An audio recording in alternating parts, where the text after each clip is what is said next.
অবশেষে আমি আমার সংসারে ফিরে আসলাম, কিন্তু এটাই প্রমাণ হলো যে আমাকে ছাড়া আমার সংসারটা একেবারেই অচল। আর স্বামী এবং সতীন দুজনই কিন্তু আমার কাছে হার মেনেছে।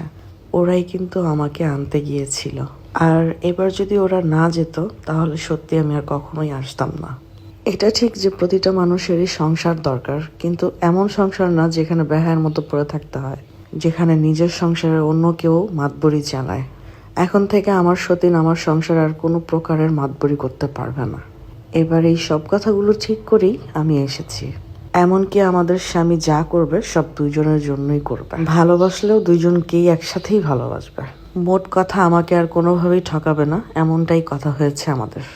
আমার সতীনের পরামর্শে আমার স্বামী অনেক সময় অনেক কিছু করে ফেলে, যেটা হয়তো আমার স্বামী বুঝে উঠতে পারে না।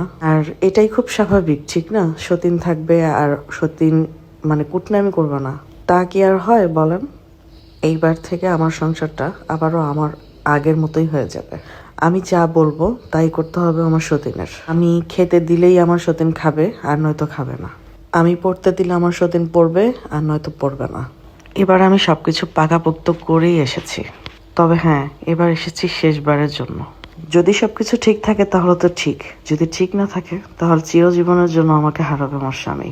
কথায় আছে, নরম মানুষ রেগে গেলে আর তাকে সোজা করা যায় না। আজ থেকে অনেক বছর আগে সবার অমতে গিয়ে আমি আমার স্বামীকে বিয়ে করেছিলাম। আজকে সেই মানুষটা যদি অন্য কোনো নারীর সাথে এতটাই জড়িত হয়ে যায় যে আমার সাথে ঘটে যাওয়া সবকিছুই ভুলে যায়, তাহলে কি নিজেকে মানিয়ে নিয়ে চলা যায় বলেন?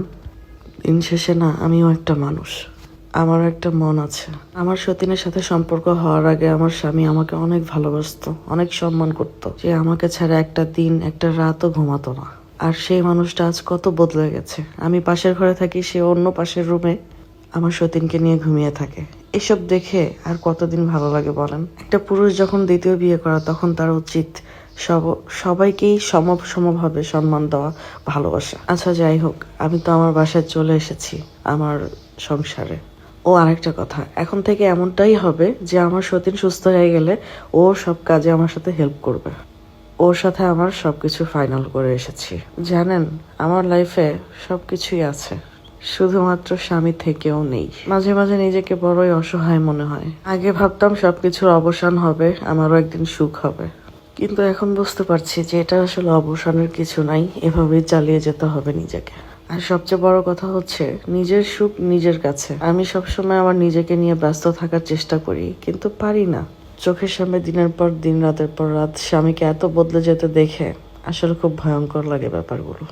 আজকে আপনাদের সাথে আমার মনের একটা কথা শেয়ার করি। আমি আমার স্বামীকে খুব ভালোবাসতাম বলতে কি, এখনো খুব ভালোবাসি। হয়তোবা ওকে ছাড়া আমি বাঁচতেই পারবো না। জীবনটা অনেক অদ্ভুত, তাই না? আমি যাকে চাই সে আমাকে চায় না, আবার আমি যাকে চাই না সে আমাকে পাগলের মতো চায়। আমার সতীন তো অনেক ভাগ্যবতী, ও আমার এত ভালো একটা স্বামী পেয়েছে, যে স্বামী স্ত্রীর কথা মতো চলতো, স্ত্রীর সবকিছু খেয়াল করতো, স্ত্রী ভালো মন্দ দেখতো। সেই স্বামীকে কেউ পাবে, এটা তো ভাগ্যের ব্যাপার। আর যাই হোক, জীবনে হয়তো ওকে ছেড়ে কোথাও থাকতে পারবো না। রাগ করে তো চলে যাই, আবার সেই ফিরেই আসি। আমি চাই পৃথিবীর সকল স্বামী স্ত্রী খুব সুখে থাকুক, আমার মতো পোড়া কপাল যেন কারো না হয়। আমি হাত দিয়ে যা ছুঁই তাই ছাই হয়ে যায়। যাই হোক, আজকে আমি রেস্টুরেন্টের মতো করে অক্টোপাস রান্না করলাম। সবাই জানাবেন আমার রান্নাটা কেমন হলো।